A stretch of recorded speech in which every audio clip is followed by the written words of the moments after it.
माननीय सभासदों, माननीय अध्यक्ष जी,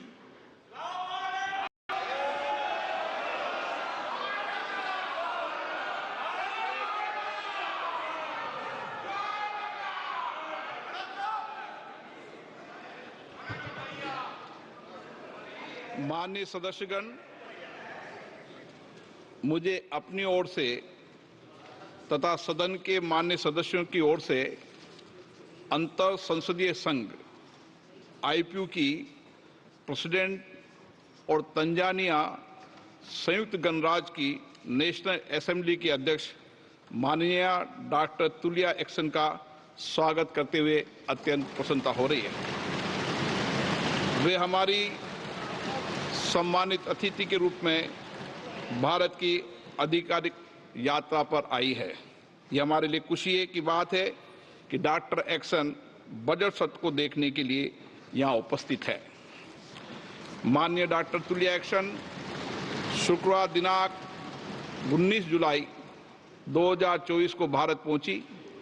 उन्होंने 21 जुलाई 2024 को आगरा का भ्रमण किया और इस समय वह विशेष बॉक्स में आसीन है। हम भारत में उनके सुखद और सफल प्रवास की कामना करते हैं। हम अंतर संसदीय संघ के प्रेसिडेंट के रूप में उनकी भूमिका के लिए सफलता की भी कामना करते हैं। उनके माध्यम से हम तंजानिया गणराज्य की संसद के सदस्यों, तंजानिया की सरकार तथा वहां की मित्र जनता को बधाई और शुभकामनाएं देते हैं। माननीय सदस्यगण, जैसा कि आपको समाचार भाग 2 के माध्यम से पहले ही सूचित किया जा चुका है कि माननीय वित्त मंत्री जी के बजट भाषण की प्रतियां हार्ड कॉपी के रूप में उपलब्ध कराई जाएगी। अतः बजट प्रस्तुत हो जाने के पश्चात माननीय सदस्य कृपया बजट भाषण की अपनी अपनी प्रति प्रकाशन काउंटर से प्राप्त कर लें। आपको ये भी सूचित किया जाता है कि माननीय मंत्री द्वारा बजट प्रस्तुत किए जाने के पश्चात बजट की प्रतियां आपको मेंबर्स पोर्टल के माध्यम से भी उपलब्ध करा दी जाएगी। माननीय वित्त मंत्री Shrimati Nirmala Sitharaman.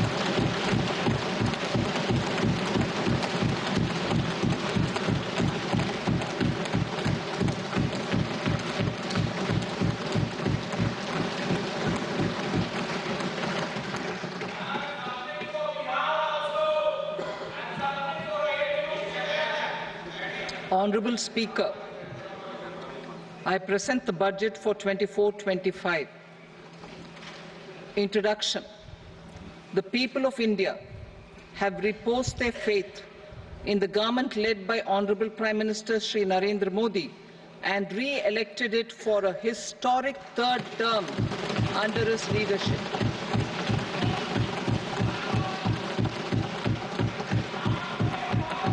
We are grateful for their support, faith, and trust in our policies. We are determined to ensure that all Indians, regardless of religion, caste, gender, and age, make substantial progress in realizing their life goals and aspirations. Global context. The global economy, while performing better than expected, is still in the grip of policy uncertainties. Elevated asset prices, political uncertainties, and shipping disruptions continue to pose significant downside risks for growth and upside risks to inflation. In this context, India's economic growth continues to be the shining exception and will remain so in the years ahead.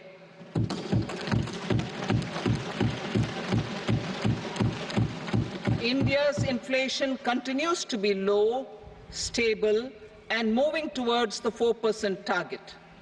Core inflation, that is non-food and non-fuel, currently is 3.1%. Steps are being taken to ensure supplies of perishable goods reach markets adequately. Interim budget As mentioned in the interim budget, we need to focus on 4 major castes, namely the Garib, Mahilaye, Yuva and Annadata, the poor, women, youth and the farmer. For Annadata, we announced higher minimum support prices a month ago for all major crops, delivering on the promise of at least a 50% margin over costs. Pradhan Mantri Garib Kalyan Anna Yojana was extended for 5 years, benefiting more than 80 crore people. Administrative actions for approval and implementation of various schemes announced in the interim budget are well underway. The required allocations have been made. Budget theme. Turning attention to the full year and beyond in this budget, we particularly focus on employment, skilling, MSMEs and the middle class. I am happy to announce the Prime Minister's package of 5 schemes and initiatives to facilitate employment, skilling and other opportunities for 4.1 crore youth over a 5-year period, with a central outlay of 2 lakh crore rupees. I will speak about them shortly, while more details may be seen in the annexure. This year, I've made a provision of 1.48 lakh rupees, 1.48 lakh crore rupees for education, employment and skilling. Budget priorities. The people have given a unique opportunity to our government to take the country on the path of strong development and an all-round prosperity. In the interim budget, we promise to present a detailed roadmap for our pursuit of Vikasit Bharat. In line with the strategy set out in the interim budget, this budget envisages sustained efforts on the following 9 priorities for generating ample opportunities for all. Number 1, productivity and resilience in agriculture. Number 2, employment and skilling. Number 3, inclusive human resource development and social justice. 4, manufacturing and services. 5, urban development. 6, energy security. 7, infrastructure. 8, innovation, research and development. And 9, next generation reforms. Subsequent budgets will build on these and add more priorities and actions. A more detailed formulation will be carried out as part of the economic policy framework, about which I will speak later in this speech. This budget details some of the specific actions to be initiated in the current year towards fulfillment of these priorities, with potential for transformative changes. The budget also covers some of the previously made announcements, with intent to strengthen them and step up their implementation for expediting our journey towards the goal of Vikasit Bharat. Priority 1, productivity and resilience in agriculture. Transforming agricultural research. Our government will undertake a comprehensive review of the agricultural research setup to bring the focus on raising productivity and developing climate-resilient varieties. Funding will be provided in challenge mode, including to the private sector. Domain experts, both from the government and outside, will oversee the conduct of such research. Release of new varieties. New 109 high-yielding and climate-resilient varieties of 32 field and horticultural crops will be released for cultivation by farmers. Natural farming. In the next 2 years, 1 crore farmers across the country will be initiated into natural farming, supported by certification and branding. Implementation will be through scientific institutions and willing gram panchayats. 10,000 need-based bio-input resource centers will be established. Missions for pulses and oilseeds. For achieving self-sufficiency in pulses and oilseeds, we will strengthen their production, storage, and marketing. As announced in the interim budget, a strategy is being put in place to achieve Atmanirbharta for oilseeds such as mustard, groundnut, sesame, soybean, and sunflower. Vegetable production and supply chains. Large-scale clusters for vegetable production will be developed closer to major consumption centers. We will promote farmer-producer organizations, cooperatives, and startups for vegetable supply chains, including for collection and storage and marketing. Digital public infrastructure for agriculture.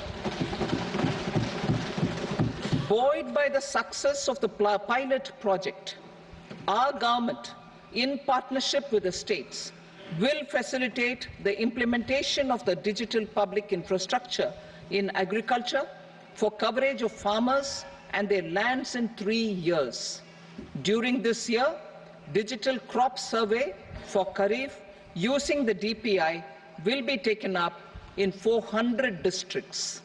The details of 6 crore farmers and their lands will be brought into the farmer and land registries.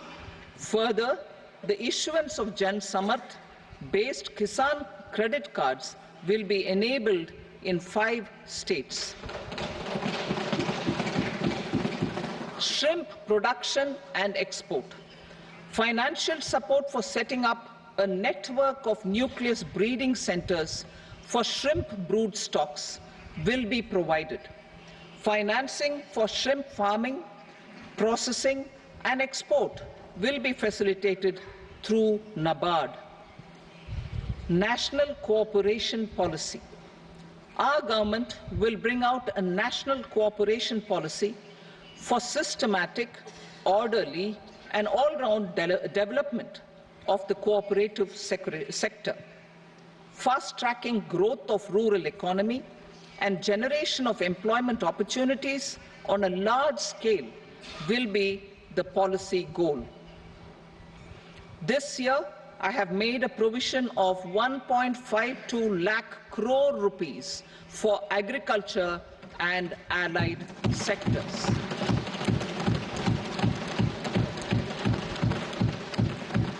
Priority 2, employment and skilling. Employment-linked incentive. Our government will implement following 3 schemes for employment-linked incentive as part of the Prime Minister's package.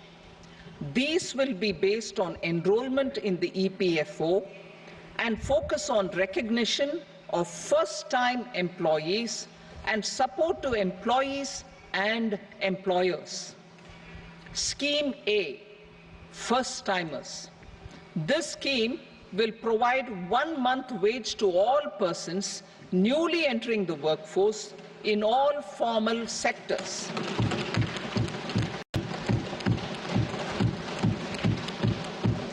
Direct benefit transfer of 1 month's salary in 3 installments to first-time employees as registered in the EPFO will be up to 15,000 rupees. The eligibility limit will be a salary of 1 lakh per month. As registered in the EPFO will be up to 15,000 rupees.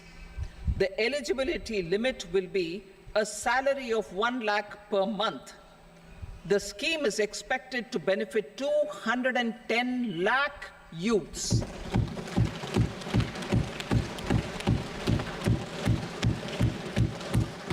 Scheme B, job creation in manufacturing. This scheme will incentivize additional employment in the manufacturing sector linked to the employment of first-time employees. An incentive will be provided at specified scale directly both to the employee and the employer with respect to the EPFO contribution in the first 4 years of employment. The scheme is expected to benefit 30 lakh youth entering employment and their employers.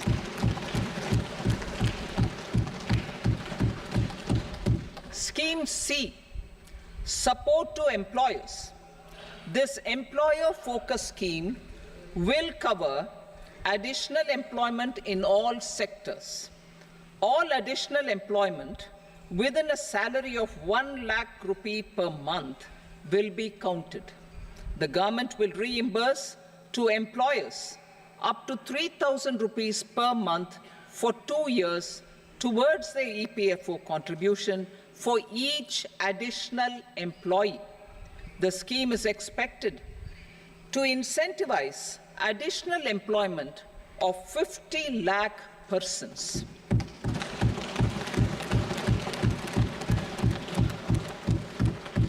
Participation of women in the workforce.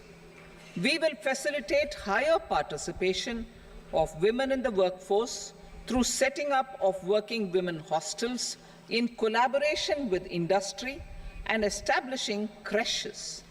In addition, the partnership will seek to organize women-specific skilling programs and promotion of market access for women SHG enterprises.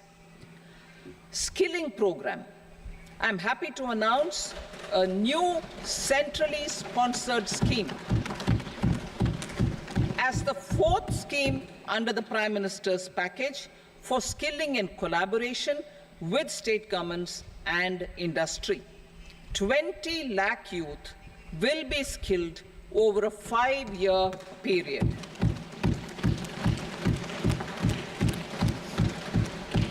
"1,000 industrial training institutes will be upgraded in hub and spoke arrangements with outcome orientation. Course content and design will be aligned to the skill needs of industry, and new courses will be introduced for emerging needs." Skilling loans. The model skill loan scheme will be revised to facilitate loans up to 7.5 lakh rupees with a guarantee from a government-promoted fund. This measure is expected to help 25,000 students every year.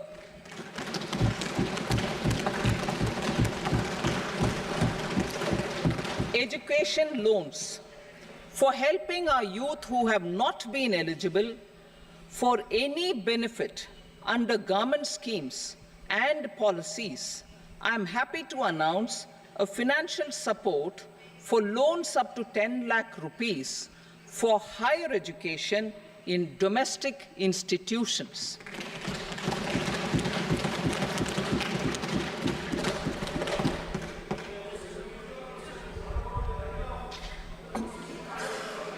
E-vouchers for this purpose.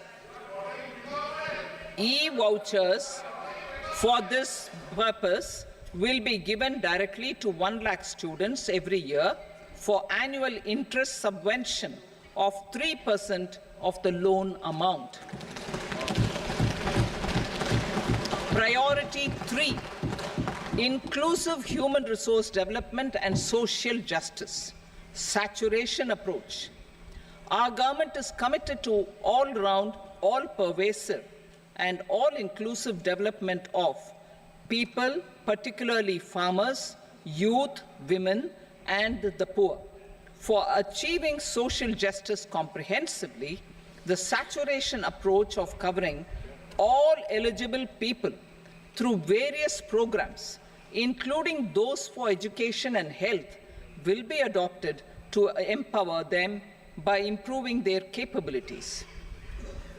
Implementation of schemes meant for supporting economic activities by craftsmen, artisans, self-help groups, scheduled caste, scheduled tribe, and women entrepreneurs and street vendors such as the PM Vishwakarma, PM Swanidhi, National Livelihood Missions, and Stand Up India will be stepped up. Purvodaya.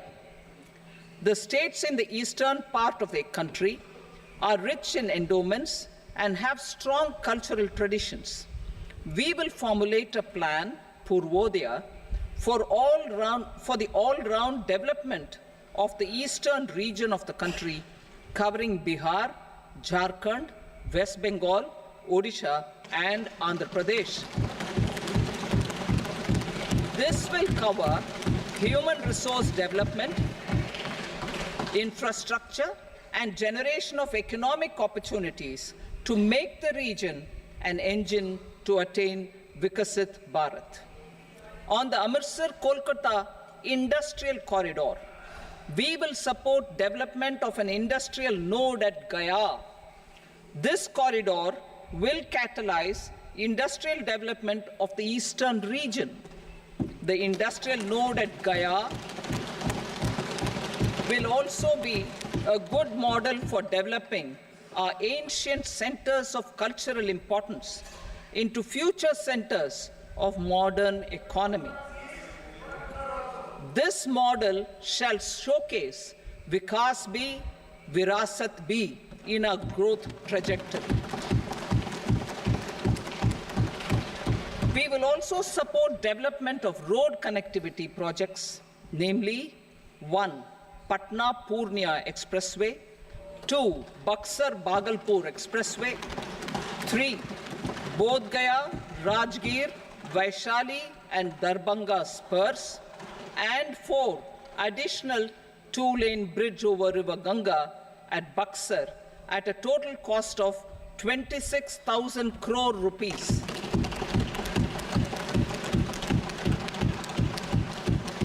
Power projects, including setting up of a new 2,400 megawatt power plant at Pir Painti, will be taken up at a cost of 21,400 crore rupees. New airports, medical colleges, and sports infrastructure in Bihar will be constructed. An additional allocation to support capital investments will be provided. The requests of Bihar government for external assistance from multilateral development banks will be expedited.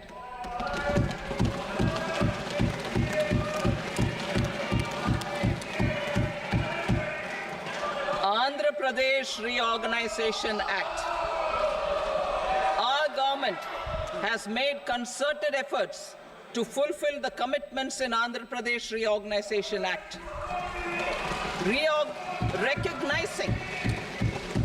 Recognizing the state's need for the capital, recognizing the state's need for a capital, we will facilitate special financial support through multilateral development agencies. In the current financial year, 15,000 crore rupees will be arranged with additional amounts in future years.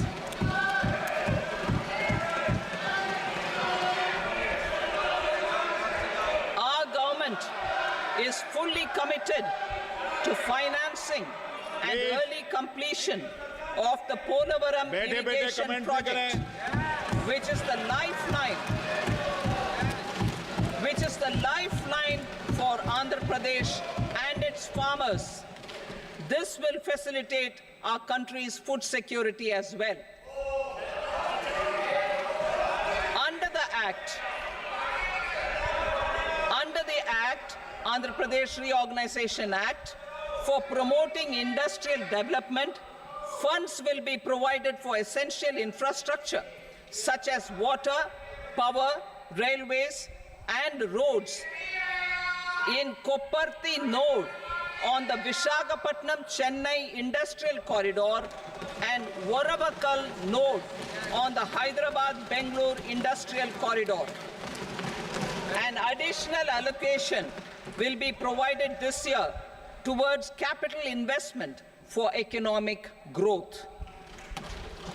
Grants for backward regions of Rayalaseema, Prakasham, North Coastal Andhra, as stated in the Act, will be provided. PM Awas Yojana. 3 crore additional houses under the PM Awas Yojana in rural and urban areas in the country have been announced, for which the necessary allocations are being made. Women-led development. For promoting women-led development, the budget carries an allocation of more than 3 lakh crore for schemes benefiting women and girls. This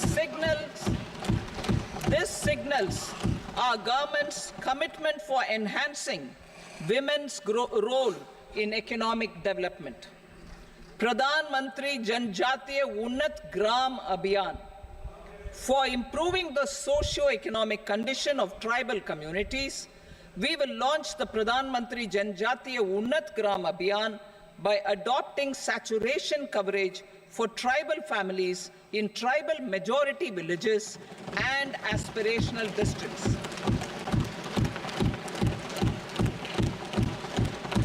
This will cover 63,000 villages, benefiting 5 crore tribal people.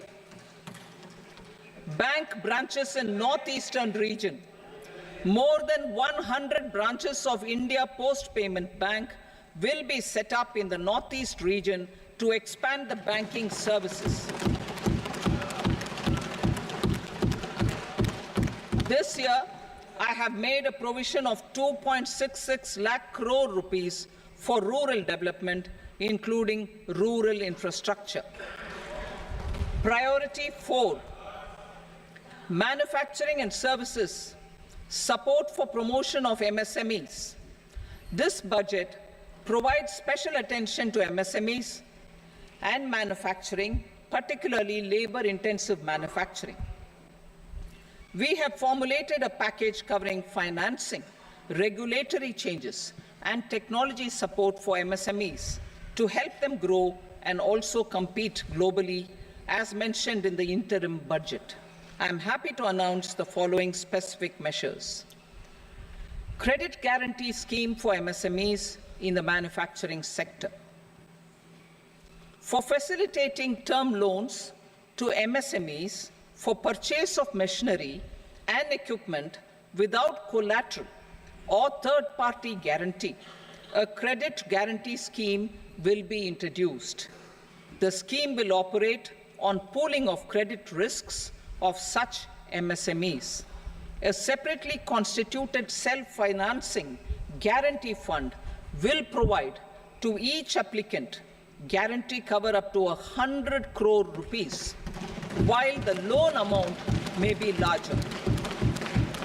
The borrower will have to provide an upfront guarantee fee and an annual guarantee fee on the reducing loan balance. New assessment model for MSME credit. Public sector banks will build their own in-house capability to assess MSMEs for credit instead of relying on external assessment. They will also take a lead in developing or getting developed a new credit assessment model based on the scoring of digital footprints of the MSMEs in the economy. This is expected to be a significant improvement over the traditional assessment of credit eligibility based only on asset or turnover criteria. That will also cover MSMEs without a formal accounting system. Credit support to MSMEs during stress period. I'm happy to announce a new mechanism for facilitating continuation of bank credit to MSMEs during their stress period while being in special mention account, SMA stage, for reasons beyond their control. MSMEs need credit to continue their business and to avoid getting into the NPA stage.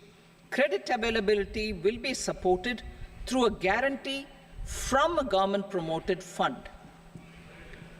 Mudra loans. The limit of Mudra loans will be enhanced to 20 lakh from the current 10 lakh for those entrepreneurs who have availed and successfully repaid previous loans under the Tarun category. Enhanced scope for mandatory onboarding in TREDS. For facilitating MSMEs to unlock their working capital by converting their trade receivables into cash, I propose to reduce the turnover threshold of buyers for mandatory onboarding on the TREDS platform from rupees 500 crore to 250 crore rupees. This measure will bring 22 more CPSCs and 7,000 more companies onto the platform. Medium enterprises will also be included in the scope to serve all major MSME clusters within 3 years and provide direct credit to them. With the opening of 24 such branches this year, the service coverage will expand to 168 out of 242 major clusters. MSME units for food irradiation, quality and safety testing. Financial support for setting up of 50 multi-product food irradiation units in the MSME sector will be provided. Setting up of 100 food quality and safety testing labs with NABL accreditation will be facilitated. E-commerce export hubs. To enable MSMEs and traditional artisans to sell their products in international markets, e-commerce export hubs will be set up in public-private partnership mode. These hubs, under a seamless regulatory and logistic framework, will facilitate trade and export-related services under one roof. Measures for promotion of manufacturing and services. Internship in top companies. As the fifth scheme under Prime Minister's package, our government will launch a comprehensive scheme for providing internship opportunities in 500 top companies to 1 crore youth in 5 years. They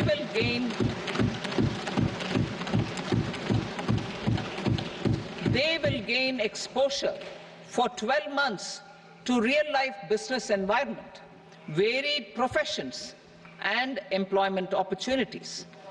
An internship allowance of 5,000 per month, 5,000 rupees per month, along with a one-time assistance of 6,000 rupees will be provided. Companies will be expected to bear the training cost and 10% of their internship cost from their CSR funds. Industrial parks. Our government will facilitate development of investment-ready, plug-and-play industrial parks with complete infrastructure in or near 100 cities in partnership with the states and private sector by better using town planning schemes. 12 industrial parks under the National Industrial Corridor Development Program also will be sanctioned.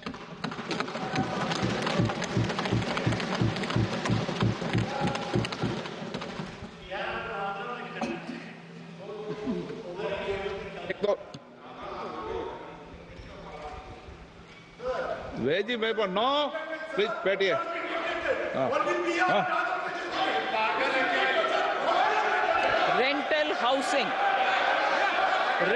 housing with dormitory type accommodation for industrial workers will be, just 1 minute.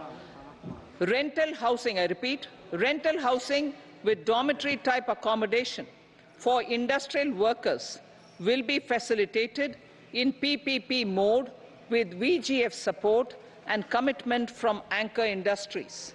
Shipping industry, ownership, leasing and flagging reforms will be implemented to improve the share of Indian shipping industry and generate more employment. Critical mineral mission. We will set up a critical mineral mission for domestic production, recycling of critical minerals and overseas acquisition of critical mineral assets. Its mandate will include technology development, skilled workforce, extended producer responsibility framework, and a suitable financing mechanism. Offshore mining of minerals. Our government will launch the auction of the first tranche of offshore blocks for mining, building on the exploration already carried out. Digital public infrastructure applications. Turning to the services sector, I propose development of DPI applications at population scale for productivity gains, business opportunities, and innovation by the private sector. These are planned in the areas of credit, e-commerce, education, health, law and justice, logistics, MSME service delivery, and urban governance. Integrated technology platform for IBC ecosystem.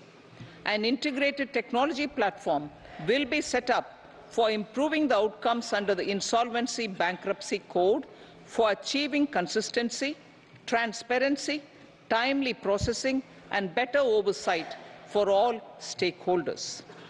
Voluntary closure of LLPs.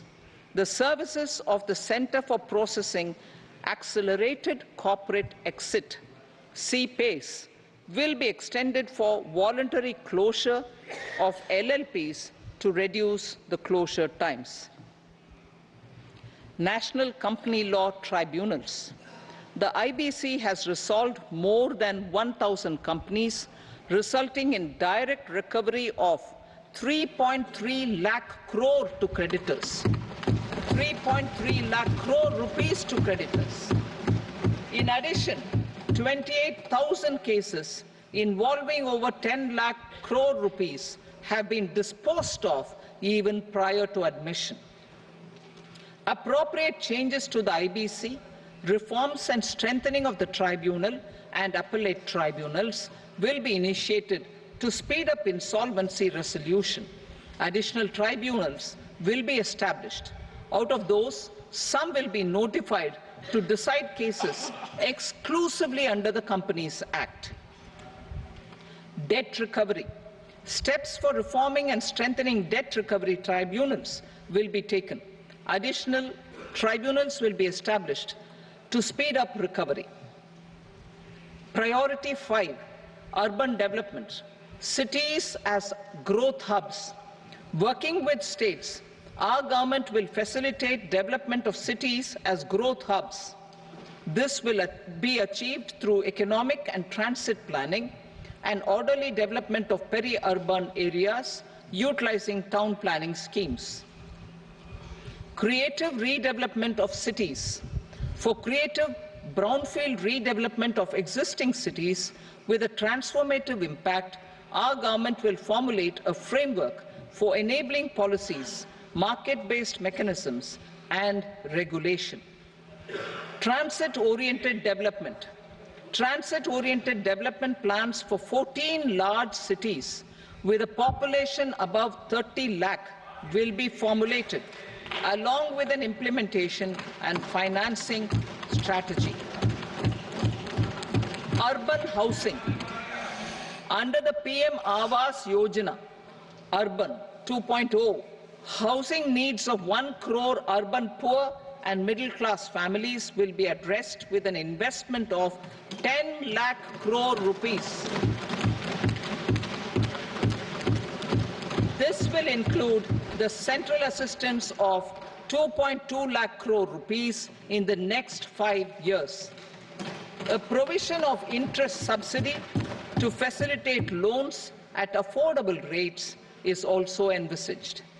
In addition, enabling policies and regulations for efficient and transparent rental housing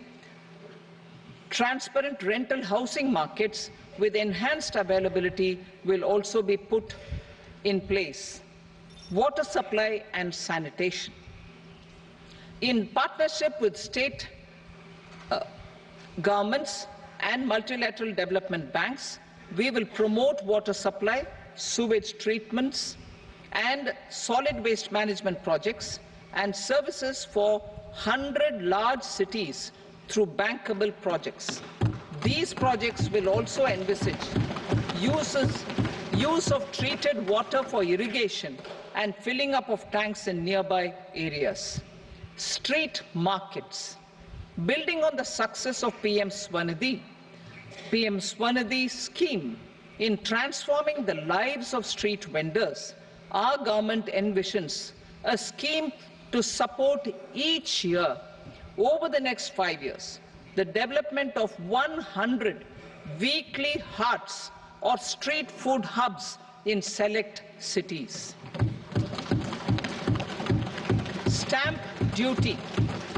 We will encourage states which continue to charge high stamp duty to moderate the rates for all and also consider further lowering duties for properties purchased by women. This reform will be made an essential component of urban development schemes.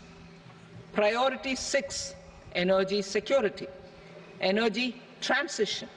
In the interim budget, I had announced our strategy to sustain high and more resource-efficient economic growth, along with the energy security in terms of availability, accessibility, and affordability. We will bring out a policy document on appropriate energy transition pathways that balances the imperatives of employment, growth, and environmental sustainability. PM Surya Ghar Muft Bijli Yojana. PM Surya Ghar Muft Bijli Yojana. In line with the announcement in the interim budget,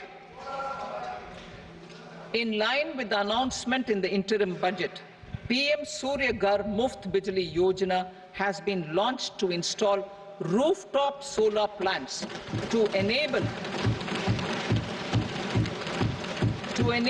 1 crore households obtain free electricity up to 300 units every month. The scheme has generated remarkable response with more than 1.28 crore registrations and 14 lakh applications, and we will further encourage it. Pumped storage policy. A policy for promoting pumped storage projects will be brought out for electricity storage and facilitating smooth integration of the growing share of renewable energy with its variable and intermittent nature in the overall energy mix. Research and development of small and modular nuclear reactors. Nuclear energy is expected to form a very significant part of the energy mix for Viksit Bharat. Towards that pursuit, our government will partner with the private sector for 1. Setting up Bharat Small Reactors, 2. Research and development of Bharat Small Modular Reactor, and 3. Research and development of newer technologies for nuclear energy. The R&D funding announced in the interim budget will be made available for this sector also. Advanced ultra supercritical thermal power plants. The development of indigenous technology for advanced ultra supercritical thermal power plants with much higher efficiency has been completed. A joint venture between NTPC and BHEL will set up a full-scale 800 megawatt commercial plant using AUSC technology. The government will provide the required fiscal support. Moving forward, development of indigenous capacity for the production of high-grade steel and other advanced metallurgy materials for these plants will result in strong spin-off benefits for the economy. Roadmap for hard-to-abate industries. A roadmap for moving the hard-to-abate industries from energy efficiency targets to emission targets will be formulated. Appropriate regulations for transition of these industries from the current perform, achieve and trade mode to Indian carbon market mode will be put in place. Support to traditional micro and small industries. An investment-grade energy audit of traditional micro and small industries in 60 clusters, including brass and ceramic, will be facilitated. Financial support will be provided for shifting them to cleaner forms of energy and implementation of energy efficiency measures. The scheme will be replicated in another 100 clusters in the next phase. Priority 7, infrastructure investment by central government. Significant investment the central government has made over the years in building and improving infrastructure has had a strong multiplier effect on the economy. We will endeavour to maintain strong fiscal support for infrastructure over the next 5 years in conjunction with imperatives of other priorities and fiscal consolidation. This year, I have provided 11,11,111 crore rupees for capital expenditure. This would be 3.4% of our GDP. Infrastructure investment by state governments. We will encourage states to provide support of similar scale for infrastructure, subject to their development priorities. A provision of 1.5 lakh crore rupees for long-term interest-free loans have been made this year also to support the states in their resource allocation. Private investment in infrastructure. Investment in infrastructure by private sector will be promoted through viability gap funding and enabling policies and regulations. A market-based financing framework will be brought out. Pradhan Mantri Gram Sadak Yojana. Phase 4 of the PMGSY will be launched to provide all-weather connectivity to 25,000 rural habitations, which have become eligible in view of their population increase. Irrigation and flood mitigation. Bihar has frequently suffered from floods, many of them originating outside the country. Plans to build flood control structures in Nepal are yet to progress. Our government, through the Accelerated Irrigation Benefit Program and other sources, will provide financial support for projects with estimated cost of 11,500 crore rupees, such as the Kosi-Michi intra-state link and 20 other ongoing and new schemes, including barrages, river pollution abatement and irrigation projects. In addition, survey and investigation of Kosi-related flood mitigation and irrigation projects will be undertaken.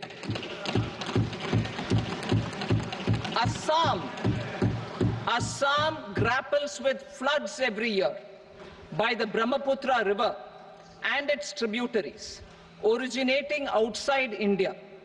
We will provide assistance to Assam for flood management and related projects.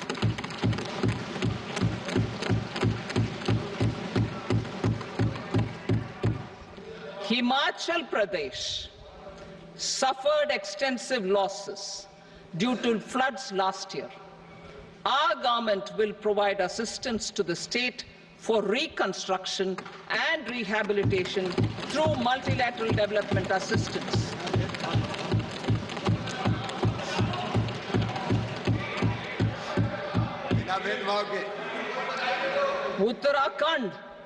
Uttarakhand too suffered losses due to cloudbursts and massive landslides. We will provide assistance to the state. Recently, Sikkim witnessed devastating flash floods and landslides that wreaked havoc across the state. Our government will provide assistance to the state. Tourism has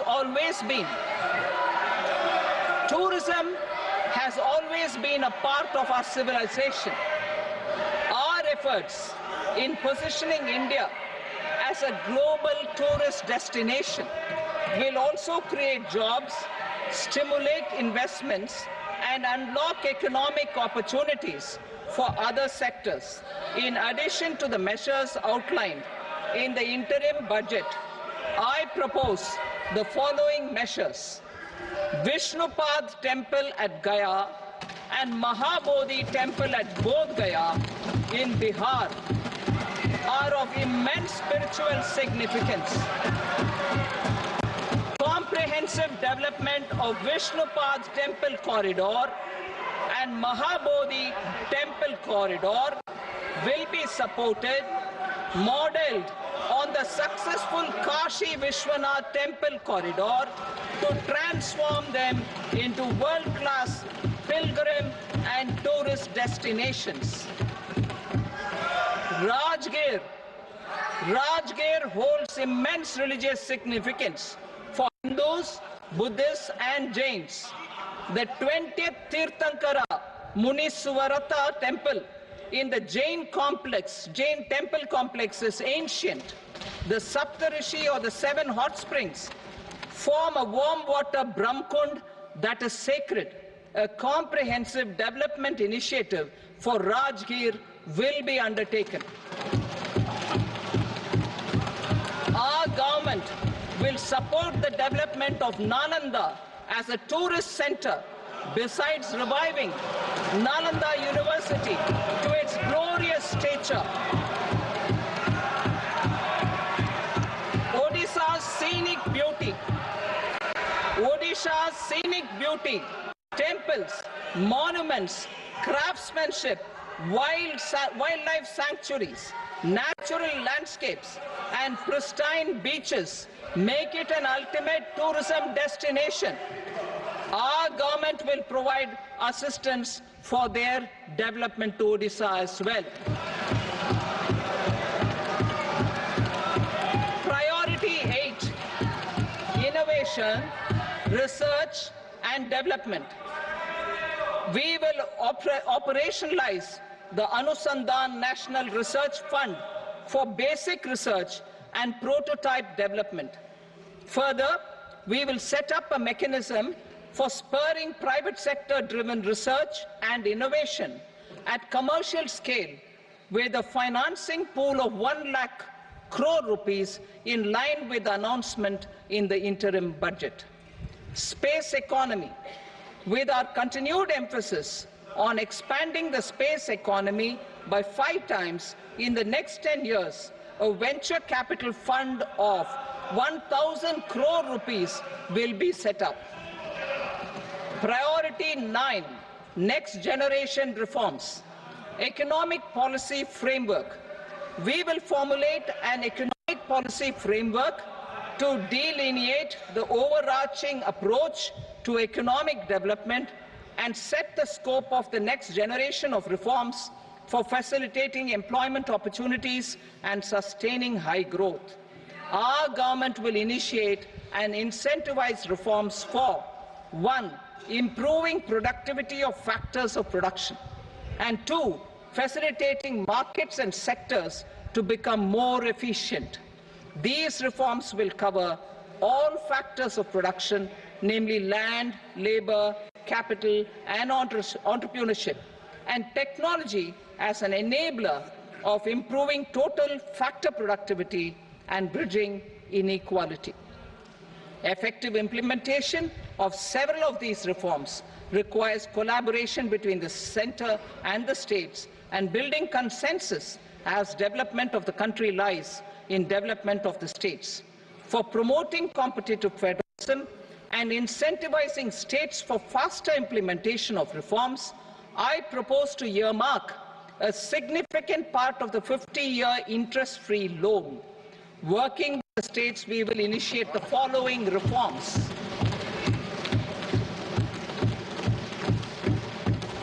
Land-related reforms and actions, both in the rural and urban areas, will cover land administration, will cover 1. Land administration, planning and management, and 2. Urban planning usage and building bylaws. These will be incentivized for completion within the next 3 years through appropriate fiscal support. Rural land-related actions. Rural land-related actions will include 1. Assignment of unique land parcel identification number, UL PIN, or Bhu Aadhaar for all lands. 2. Digitization of cadastral maps. 3. Survey subdivisions, survey of map subdivisions as per current ownership. 4. Establishment of land registry. And 5. Linking to the farmers registry. These actions will also facilitate credit flow and other agricultural services. Urban land-related actions. Land records in urban areas will be digitized with GIS mapping. An IT-based system for property record administration, updating, and tax administration will be established. These will also facilitate improving the financial position of urban local bodies. Labor-related reforms. Services to labor. Our government will facilitate the provision of a wide array of services to labor, including those for employment and skilling. A comprehensive integration of e-Shram portal with other portals will facilitate such one-stop solution. Open architecture databases for the rapidly changing labor market, skill requirements, and available job roles, and a mechanism to connect job aspirants with potential employers and skill providers will be covered in these services. Shram Suvidha and Samadhan portal. Shram Suvidha and Samadhan portal will be revamped to enhance ease of compliance for industry and trade.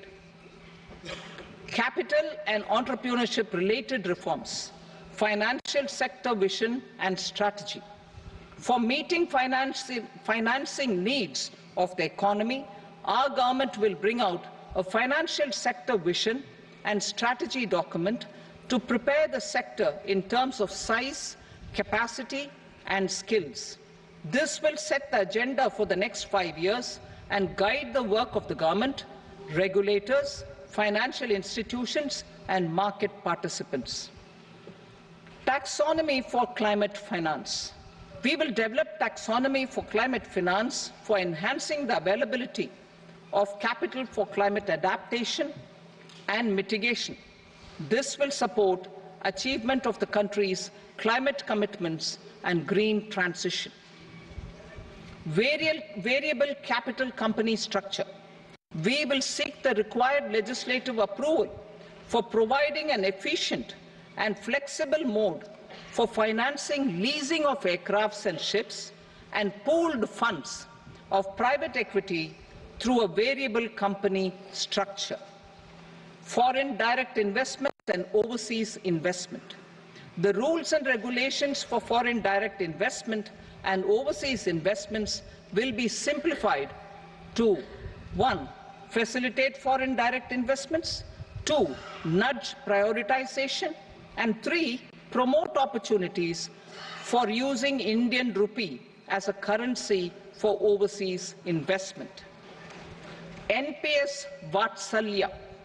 NPS Vatsalya, a plan for contribution by parents and guardians for minors, will be started. On attaining the age of majority, the plan can be converted seamlessly into a normal NPS account. Use of technology. We have successfully used technology for improving productivity and bridging inequality in our economy during the past 10 years.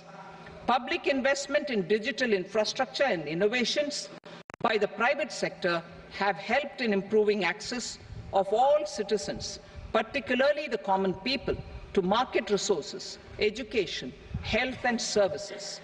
We will step up adoption of technology towards digitalization of the economy. Ease of doing business. For enhancing ease of doing business, we are already working on the Jan Vishwas Bill 2.0. Further, states will be incentivized for implementation of the business reforms, action plans, and digitalization. Data and statistics. For improving data governance, collection, processing and management of data and statistics, different sectoral databases, including those established under the Digital India Mission, will be utilized with active use of technology tools. New pension scheme. The committee to review the NPS has made considerable progress in its work. I am happy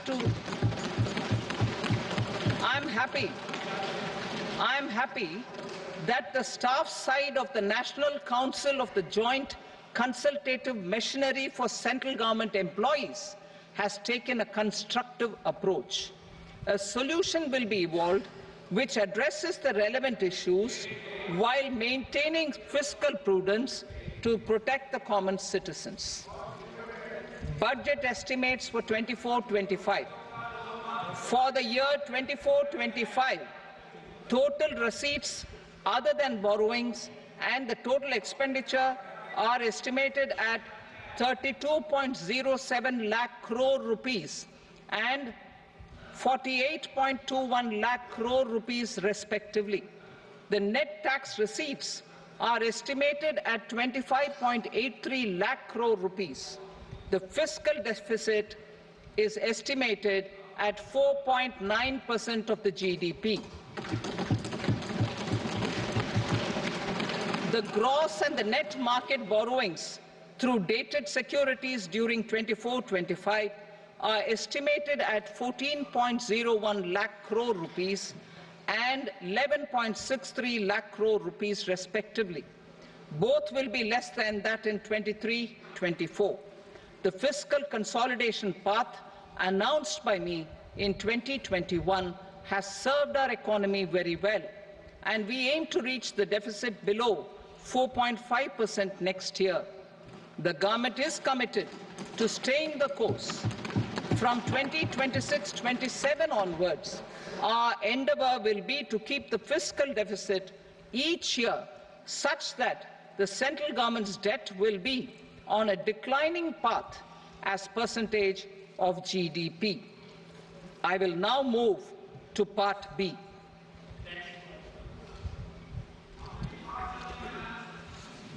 Indirect taxes. Sir, I start with GST. It has decreased tax incidence on the common man, reduced compliance burden and logistics cost for trade and industry, and enhanced revenues of the central and the state governments. It is a success of vast proportions. To multiply the benefits of GST, we will strive to further simplify and rationalize the tax structure and endeavor to expand it to the remaining sectors. My proposals for custom duties, my Proposals for customs duties intend to support domestic manufacturing, deepen local value addition, promote export competitiveness, and simplify taxation while keeping the interest of the general public and consumers surmount. In Budget 22-23, we reduced the number of customs duty rates. I propose to undertake a comprehensive review of the rate structure over the next 6 months to rationalize and simplify it for ease of trade, removal of duty inversion, and reduction of disputes. I shall now take up sector-specific customs duty proposals.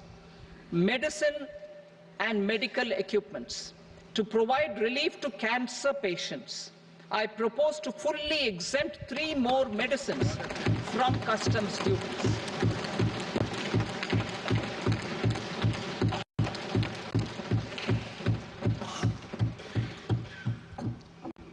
I also propose changes in the BCD on X-ray tubes and flat panel detectors for use in medical X-ray machines under the phased manufacturing program so as to synchronize them with the domestic capacity addition.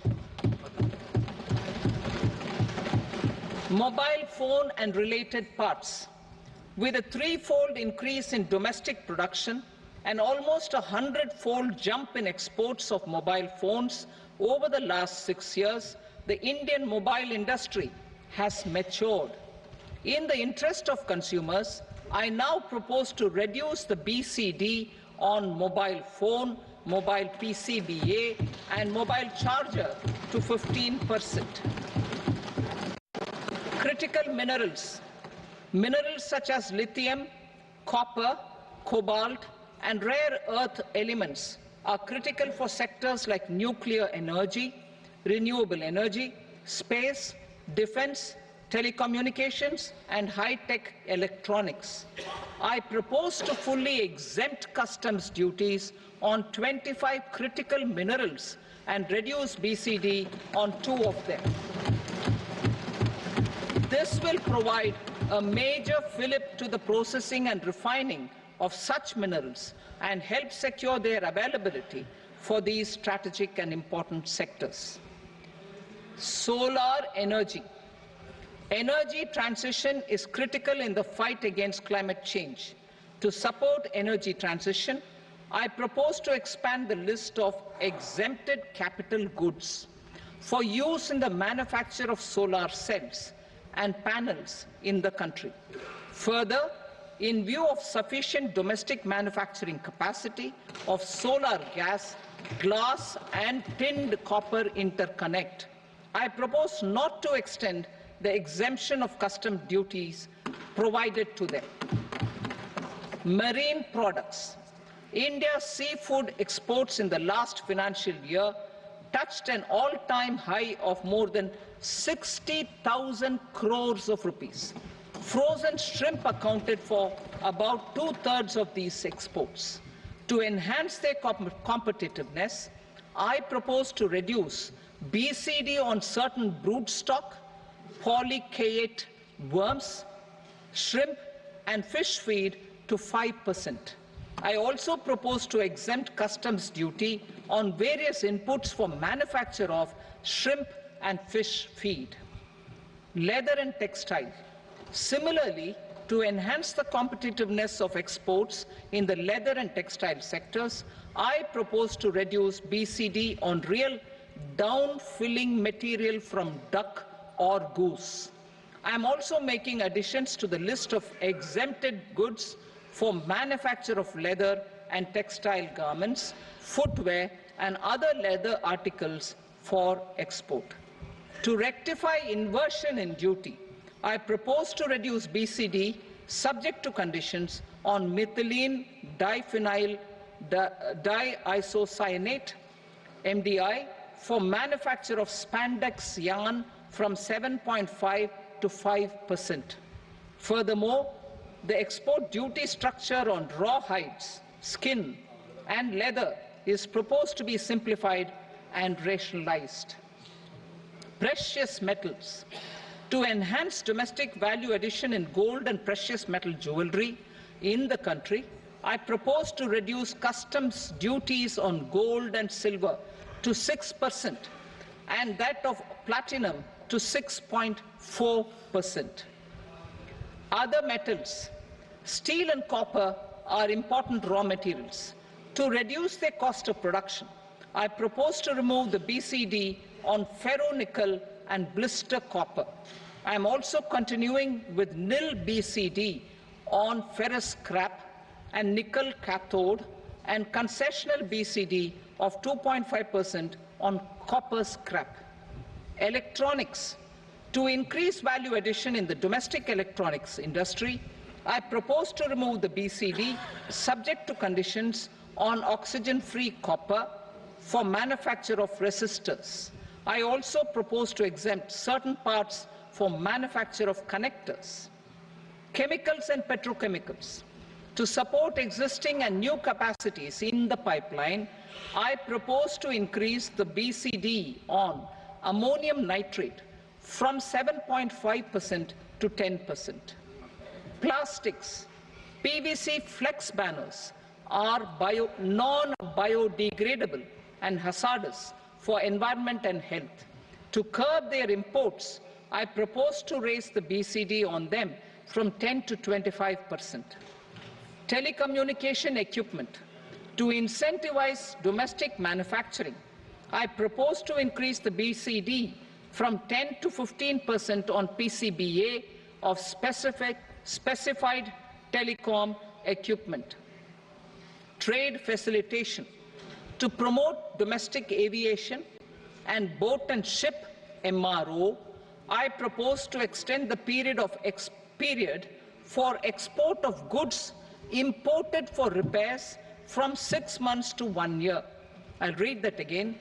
To promote domestic aviation and boat and ship maintenance, repair and operations, I propose to extend the period for export of goods imported for repairs from 6 months to 1 year.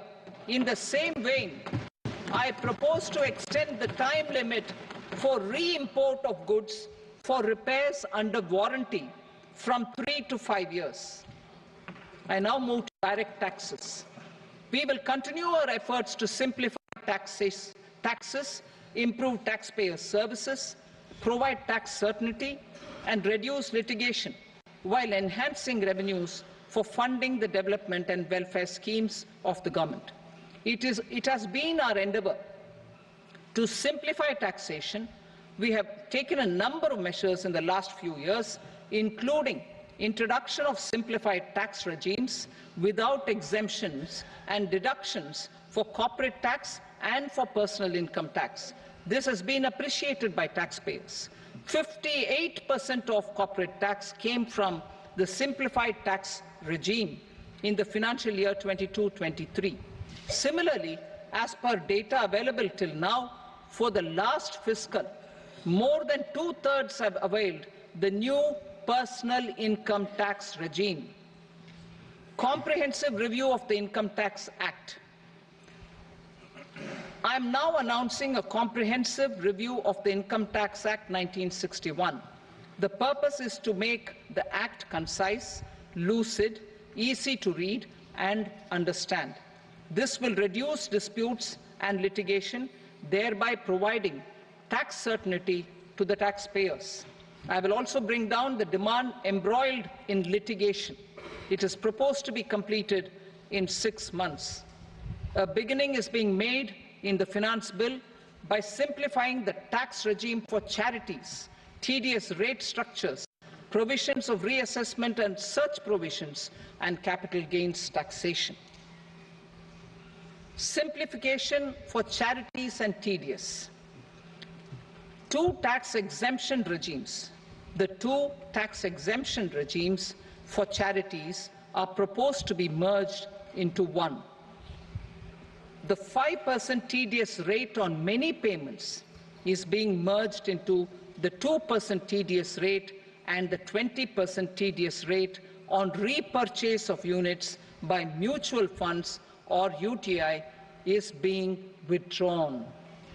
TDS rate on e-commerce operators is proposed to be reduced from 1 to 0.1%. Moreover, credit of TCS is proposed to be given in the TDS to be deducted on salary. Further, I propose to decriminalize delay for payment of TDS up to the due date of filing statement for the same. I also plan to provide a standard operating procedure for TDS defaults and simplify and rationalize the compounding guidelines for such defaults. Simplification of reassessment. I propose to thoroughly simplify the provisions for reopening and reassessment. An assessment hereinafter can be reopened beyond 3 years from the end of the assessment year only if the escaped income is 50 lakh rupees or more, up to a maximum period of 5 years from the end of the assessment year. Even in such cases, a time limit of 6 years before the year of the search, as against the existing time limit of 10 years, is being proposed. This will reduce tax uncertainty and disputes. Simplification and rationalization of capital gains. Capital gains taxation is also proposed to be hugely simplified.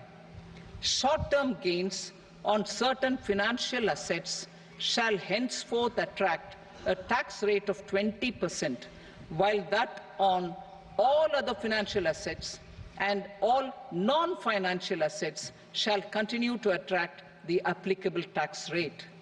Long-term gains on all financial and non-financial assets, on the other hand, will attract a tax rate of 12.5%. For the benefit of the lower and the middle income classes, I propose to increase the limit of exemption of capital gains on certain financial assets to 1.25 lakh rupees per year. Listed financial assets held for more than a year will be classified as long-term, while unlisted financial assets and all non-financial assets will have to be held for at least 2 years to be classified as long-term. Unlisted bonds and debentures, debt mutual funds, and market-linked debentures, irrespective of holding period, however, will attract tax on capital gains at applicable rates. Taxpayer services. All the major taxpayer services under GST and most services under customs and income tax have been digitalized. All remaining services of customs and income tax, including rectification and order giving effect to appellate orders, shall be digitalized and made paperless over the next 2 years. Litigation and appeals.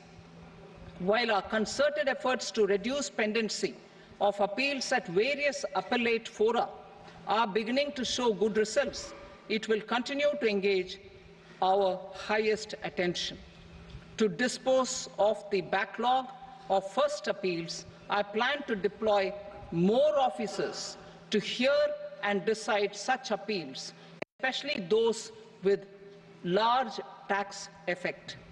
For resolution of certain income tax disputes pending in appeal, I am also proposing Vivad Se Vishwas Scheme 2024. Further, I propose to increase monetary limits for filing appeals related to direct taxes, excise and service tax in the tax tribunals, high courts and Supreme Court to 60 lakh rupees, 2 crore rupees and 5 crore respectively. With a view to reduce litigation and provide certainty in international taxation, we will expand the scope of safe harbor rules and make them more attractive. We will also streamline the transfer pricing assessment procedure. Employment and investment. I have a few proposals to promote investment and foster employment. First of all, to bolster the Indian startup ecosystem, boost the entrepreneurial spirit, and to support innovation, I propose to abolish the so-called angel tax for all classes of investors. Second, there is tremendous potential for cruise tourism in India. To give a fillip to this employment-generating industry, I am proposing a simpler tax regime for foreign shipping companies operating domestic cruises in the country. Third, India is a world leader in the diamond cutting and polishing industry, which employs a large number of skilled workers. To further promote the development of this sector, we would provide for safe harbor rates for foreign mining companies selling raw diamonds in the country. Fourth, to attract foreign capital for our development needs, I propose to reduce the corporate tax rate on foreign companies from 40 to 35%. Deepening the tax base. I have a couple of proposals for deepening the tax base. First, security transaction tax on futures and options of securities is proposed to be increased to 0.02% and 0.1% respectively. Second, for reasons of equity, I propose to tax income received on buyback of shares in the hands of recipients. Other proposals. To improve social security benefits, deduction of expenditure by employers towards NPS is proposed to be increased from 10 to 14% of the employee's salary. Similarly, deduction of this expenditure up to 14% of salary from the income of employees in private sector, public sector banks and undertakings opting for the new tax regime is proposed to be provided. Indian professionals working in multinationals get ESOPs and invest in social security schemes and other movable assets abroad. Non-reporting of such small foreign assets has penal consequences under the Black Money Act. Such non-reporting of movable assets up to 20 lakh rupees is proposed to be depenalized. Other major proposals in the finance bill relate to withdrawal of equalization levy of 2%, expansion of tax benefits to certain funds and entities in IFSCs, and immunity from penalty and prosecution to Benamidar on full and true disclosure so as to improve conviction under the Benami Transaction Prohibition Act 1988. Personal income tax. Coming to personal income tax rates, I have two announcements to make for those opting for the new tax regime. First, the standard deduction for salaried employees is proposed to be increased from 50,000 to 75,000 rupees.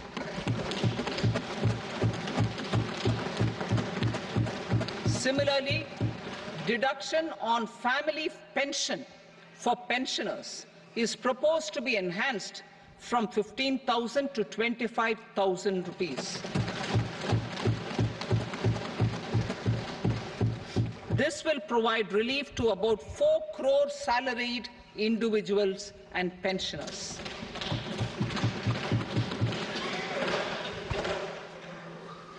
Second, in the new tax regime, the tax rate structure is proposed to be revised as follows. 0 to 3 lakh rupees, nil. 3 to 7 lakh rupees, 5%. 7 to 10 lakh rupees, 10%. 10 to 12 lakh rupees, 15%. 12 to 15 lakh rupees, 20%. And above 15 lakh rupees, 30%. As a result of these changes, a salaried employee in the new tax regime stands to save up to 17,500 rupees in income tax.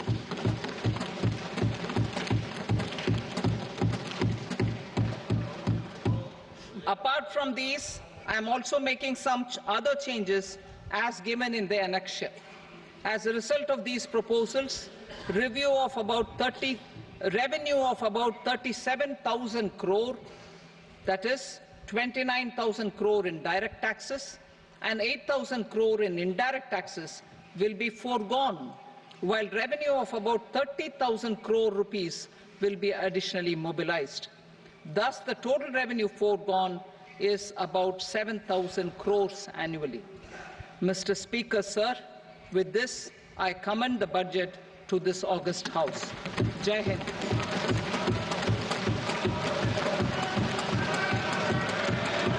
Item number 2. Item number 2.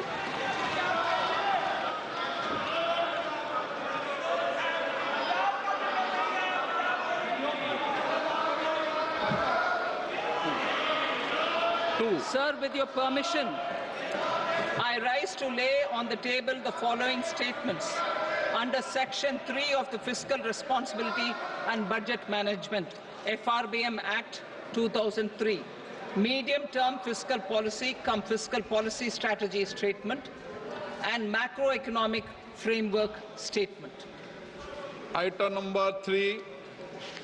Sir, with your permission, I rise to move for leave to introduce the Finance Number 2 Bill 2024.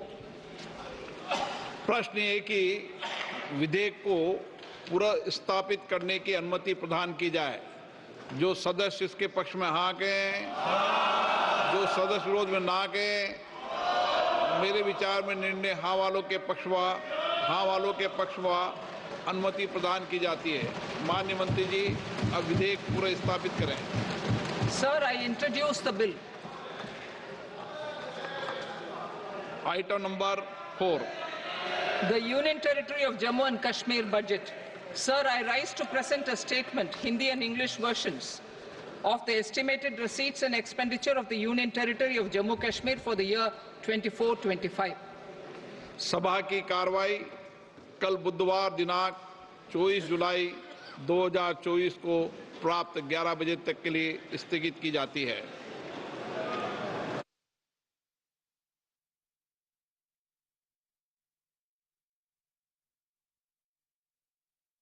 आपकी screen पर चल रहा है कि नए tax slab की घोषणा की गई है। इस बजट की सबसे बड़ी खबर यही है कि टैक्स स्लैब्स में परिवर्तन किया गया है। नए टैक्स रिजीम को अब डिफॉल्ट रिजीम बनाने की ओर यह सरकार जा रही है। 7 से 10 लाख की आमदनी पर 10% का टैक्स, 12 से 15 लाख की आमदनी पर 20% का टैक्स, 15 लाख से अधिक की आय पर अब 30% का नया टैक्स देना होगा। 0 से 3 लाख रुपए तक कोई भी टैक्स नहीं देना होगा। 3 लाख रुपए तक की आमदनी पर कोई टैक्स नहीं। नई टैक्स रिजीम में भी एक तरह से बदलाव का ऐलान वित्त मंत्री ने किया है। 3 से 7 लाख की आमदनी पर 5% का जो नया टैक्स है वो इंट्रोड्यूस किया गया है। 7 से 10 लाख की आमदनी पर 10% का टैक्स। तो बजट की ब्रेकिंग सबसे बड़ी जो आम आदमी को प्रभावित करती है, अगले इस साल के लिए जो आप अपना टैक्स रिटर्न दाखिल करेंगे उस पर तो पुराने प्रावधान लागू रहेंगे, लेकिन अगले साल के लिए ये जो नया प्रपोजल है वो आपके लिए काफी इंपॉर्टेंट है समझना। अब सरकार को लगता है कि जो नया टैक्स रिजीम है उसको डिफॉल्ट रिजीम बनाने का वक्त आ गया और इसीलिए कमोबेश पुरानी टैक्सेशन रिजीम की तरह ही इस बार भी आम आदमी को बड़ी राहत, मिडिल क्लास को बड़ी राहत, मध्यम वर्ग को जो राहत दी गई है करीब 15,000 रुपए की सालाना राहत मिल पाएगी। वित्त मंत्री का यह कहना है। ये जो फोकस है बजट का इंटरिम बजट से ही लेते हुए गरीब, युवा, किसान और महिला, ये 4 जो बड़ी जातियां जिसका जिक्र किया था प्रधानमंत्री ने, उसी को आगे बढ़ाते हुए इस नए साल का 2024-25 का जो बजट है वो अब संसद में पेश किया गया है और सबसे बड़ा फोकस इस बजट का नजर आता है रोजगार का सृजन। 2047 तक भारत को विकसित राष्ट्र बनाने के लिए जो कदम उठाए गए हैं उनमें 9 सूत्रीय रोड मैप की घोषणा की है वित्त मंत्री ने और बड़ा ऐलान किया है इंफ्रास्ट्रक्चर को लेकर के। इस वक्त हम देखें तो अभी तक का सबसे बड़ा इन्वेस्टमेंट इंफ्रास्ट्रक्चर पर दिखाई दिया है। 11,11,111 करोड़ रुपए का कैपेक्स जो इंटरिम बजट में ऐलान किया गया था उसको बरकरार रखा गया है। साथ में अगर आप ग्रांट इन एड को जोड़ दें तो ये कैपिटल एक्सपेंडिचर जो इफेक्टिव कैपिटल एक्सपेंडिचर है वो 15 लाख करोड़ रुपए को पार कर जाता है। खासतौर पर पूर्वोदय योजना का शुभारंभ किया गया है। देश के पूर्वी राज्यों को बजट का या फिर कहें विकसित भारत का नया ग्रोथ इंजन बनाने के लिए अब सरकार ने नई योजना की शुरुआत की है, जिसमें स्पष्ट तौर पर जो फोकस है वो पूर्व के राज्यों पर नजर आएगा। और ये जो पूर्व के राज्य हैं उनमें बंगाल, बिहार, उड़ीसा, पश्चिम बंगाल और आंध्र प्रदेश। खासतौर पर यह भी कहा जा सकता है कि कोalition पॉलिटिक्स को ध्यान में रखते हुए बिहार के लिए बुनियादी ढांचे की बड़ी परियोजनाओं का ऐलान किया है वित्त मंत्री ने। साथ ही साथ आंध्र प्रदेश की नई राजधानी के लिए भी 15,000 करोड़ रुपए का ऐलान किया गया है। खासतौर पर विकास भी विरासत भी, इसी की तर्ज पर जो विकास की नई धारा है उसको आगे बढ़ाने की कोशिश की जाएगी।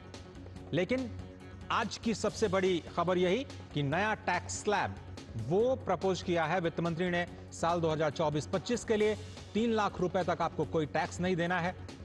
3 से 7 लाख रुपए के बीच में 5% का नया टैक्स स्लैब लगाया गया। 7 से 10 लाख रुपए के बीच में 10% का, 10 से 12 लाख रुपए की आमदनी पर 15% का, 12 से 15 लाख की आमदनी पर 20% और 15 लाख से ऊपर 30% का। तो ये जो फोकस है खासतौर पर रोजगार के सृजन पर, उसमें प्रधानमंत्री के प्रोत्साहन योजना के तहत 5 नई योजनाओं की घोषणा की गई है। आपको याद होगा कि अभी तक हम प्रोडक्शन लिंक्ड इंसेंटिव पर विचार किया करते थे, चर्चा किया करते थे। अब